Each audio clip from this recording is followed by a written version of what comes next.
2015. I don't like saying 2015. It's 2015.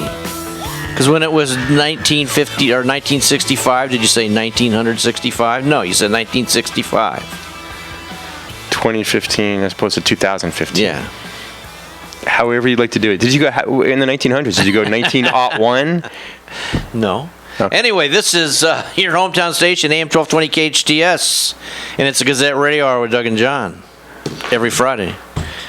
The radio digest version of the Santa Clarita Gazette and Free Classified for all you need to know to be in the know. Come on, man. There's no time. Where's the energy? Come on, pick it up. You know, Doug, it was interesting the way you brought us in because it made me think that one of the things that people don't realize is punctuation is important.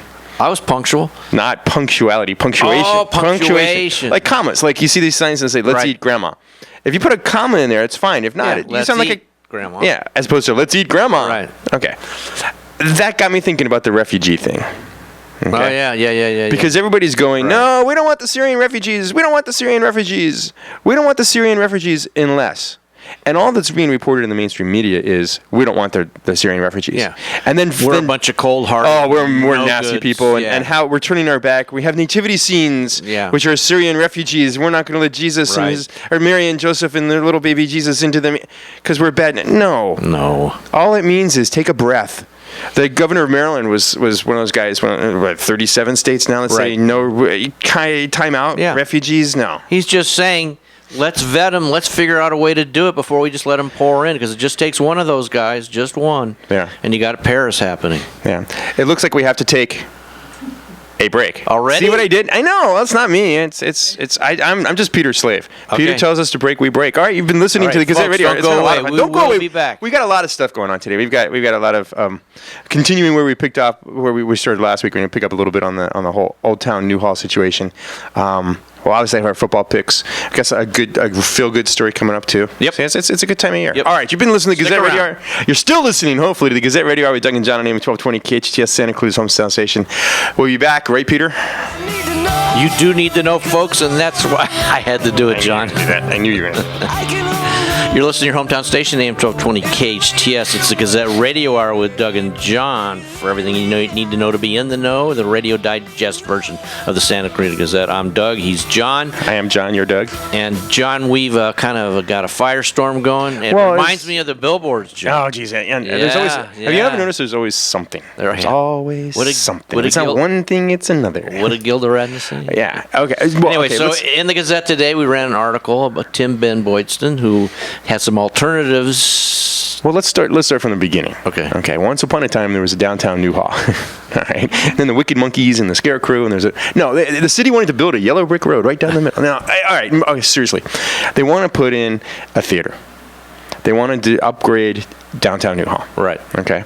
Sounds like a great idea, right? Who doesn't like stuff? Sure. We all like stuff. Right. You know, we want to have stuff in our neighborhood. We want to have better stuff. If we have stuff, we want more stuff or better stuff. It's great.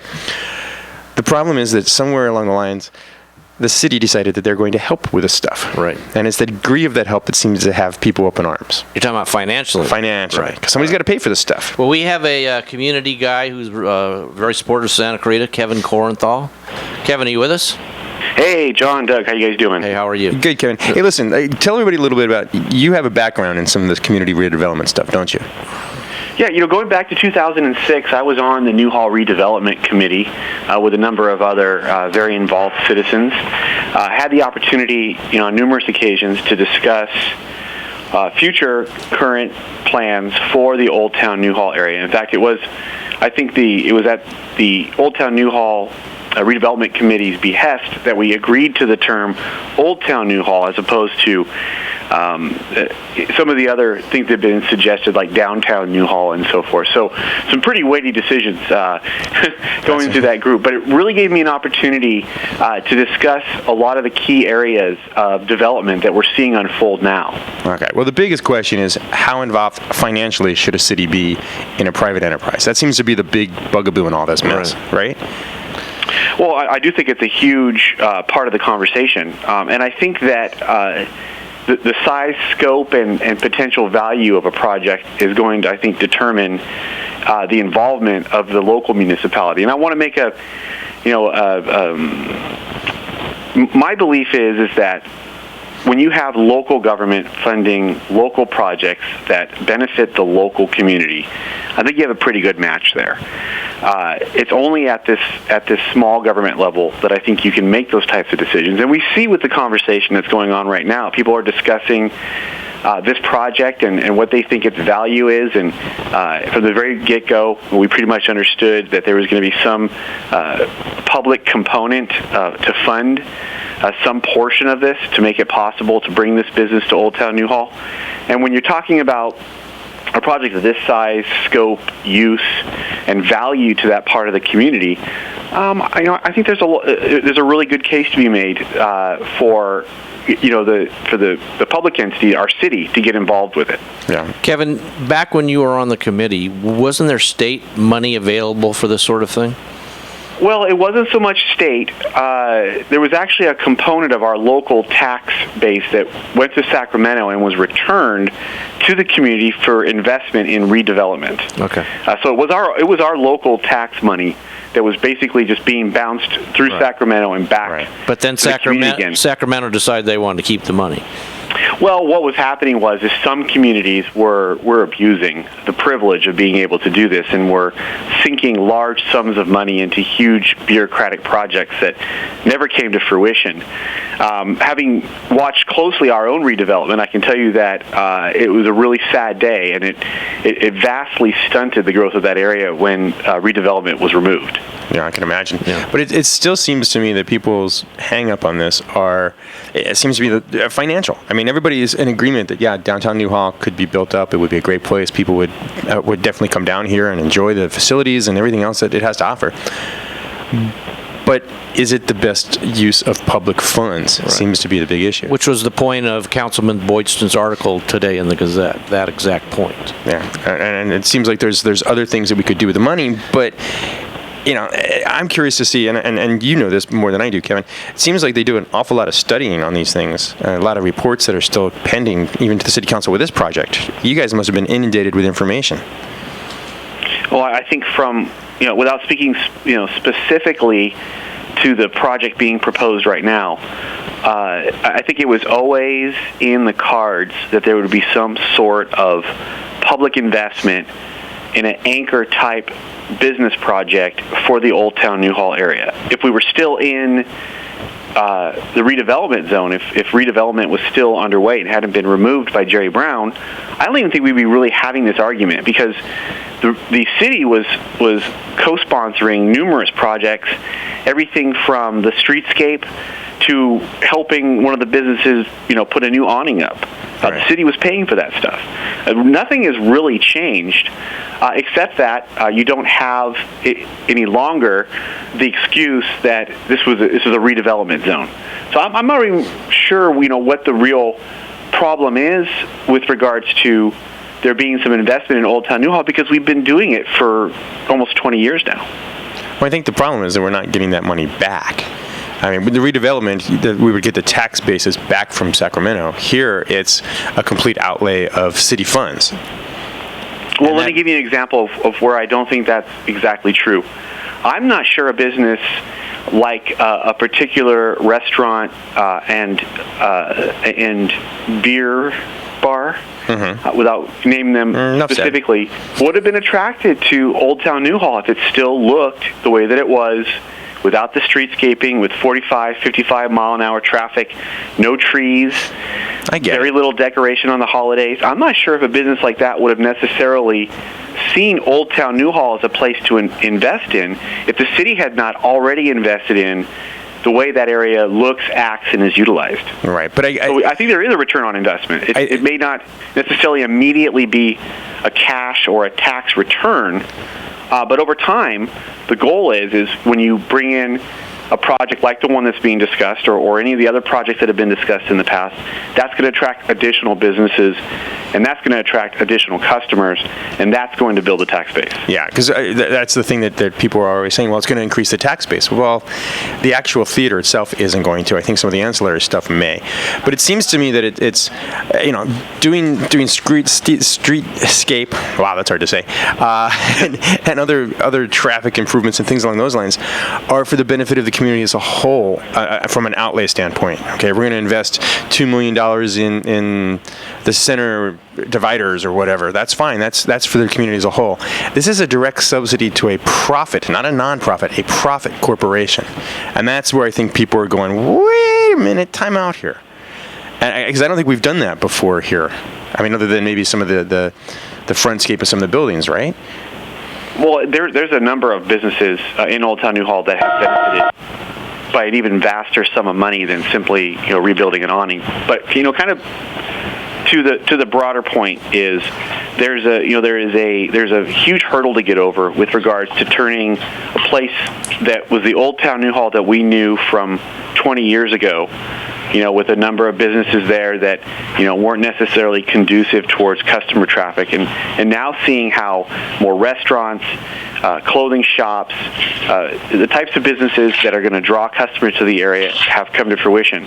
It is, I believe, the opinion of city leaders that a business like the one described in the current proposal and like the ones that have been described in previous proposals for that lot and for other areas will lead to a greater amount of interest by other businesses, both here in the area, maybe chains from out of town or from nearby communities, to come in and invest here. Am I always going to be the one who says, let's get government involved? No, absolutely not, especially as it relates to anything farther away from us than our own city government. If we're talking about the state's investment in things and the federal government's investment in things, I don't think they have a true understanding of how what our community's needs are, what our citizens are asking for, and that's why these debates about these projects are so important. Absolutely. If this was something that the city was merely trying to shove down the throats of the residents, we wouldn't be having discussion about it. It wouldn't be, and I think that all of the discussion that's going on right now is going to be brought into the final product. Whether it's this project, and I can't tell you if it's going to be, or a future project, the conversations that are going on right now are only going to be to the benefit of making sure that the final product is one that benefits as much of the community as possible. Yeah. Kevin, unfortunately, we're up against the clock. Well, thanks for actually, Kevin. Wow, we've got like several echoes. This is kind of weird. Yeah. Kevin, thanks so much for your insight. My pleasure, guys. Anytime. All right, thanks. Kevin Korenthal, a concerned citizen on this whole issue. It's kind of neat. Yeah, we have another concerned citizen on the line. I guess maybe we're having a little technical difficulty. Let's continue on. Today, let's pretend we can't. Today, that's better. Maybe that was it. I was okay. I was going to do my whole Lou Gehrig speech. All right, we got another concerned citizen, Matt Denny. Now, Matt, are you there? Good afternoon. Hey, how's it going? All right, now you are more of just the concerned citizen type, is that correct? I am. Okay. How do you feel about a movie theater in downtown Newhall, man? Well, 25 words or less. Go. Yeah, I think it would be awesome. I've always been a fan of art house movies, just that kind of guy, Yeah. And I'd love to be able to not have to go all the way to Pasadena. I think it'd be good if we kept more business here in town instead of sending it over into the valley or out to San Gabriel Valley. Hey, Matt, this is Doug. But listen, seriously, do you think that we should be using our money to pay for a per-profit business to come around here? Well, we do that all the time, from the local level all the way up to the federal level. And they're called subsidies. There are various forms of them. For me, the question is more, are we going to get a good bang for our buck, rather than an ideological question of whether or not we should subsidize a private business, because we do, like I said, we do it all the time, all over the place. Okay, so how do we subsidize individuals? How do we figure out whether this is going to be a good bang for the buck? What kind of data do you want to see? Because I don't think we've seen a whole lot yet. Yeah, I saw. I haven't dug into it a lot yet, but someone claimed on Facebook this afternoon that the payback on this particular plan was something like 350 years, given the numbers that have come out so far, as far as increased sales tax revenue and the like. I don't think that's probably going to end up being the case. I mean, I don't think you could justify a 350-year payback. But I think long-term, if you look at places like Burbank, for example, along the San Fernando Road corridor that used to be called the Golden Mall back in the day. Right, way back in the day. They put in quite a bit of public parking along there, and now it's a thriving shopping center and destination for people that has to have generated far more than it costs the city in new revenues and increased property taxes and payroll taxes, etc. But is it just one of those things where you say, okay, well, let's just roll the dice, what the heck? Or well, I think you could.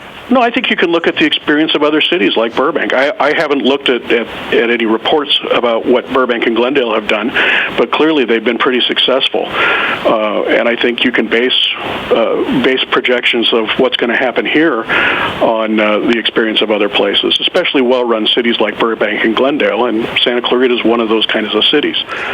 So, folks, we're talking to Matt Denny, a concerned citizen here in Santa Clarita, about the Lemley Theater that's being proposed or looked into or studied or something. Anyway, but Matt, what about the naysayers that say, hey, what about my side of town? You know, I live in Saugus. Can't that money come here? I live in Canyon Country. Why can't we build something cool here the city pays for? I want my stuff. Well, I mean, don't we build stuff in other places? Aren't we about to build a new library in Saugus?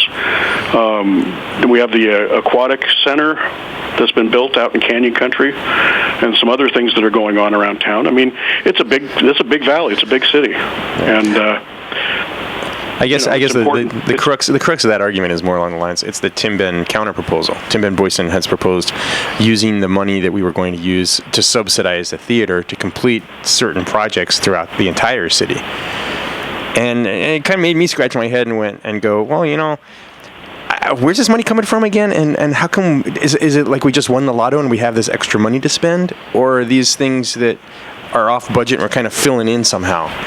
Because it was never really fully explained, and that scares me because we suddenly have a surplus. I don't know the answer to that, but I do know that we can probably walk and chew gum at the same time. Have you been to a city council meeting?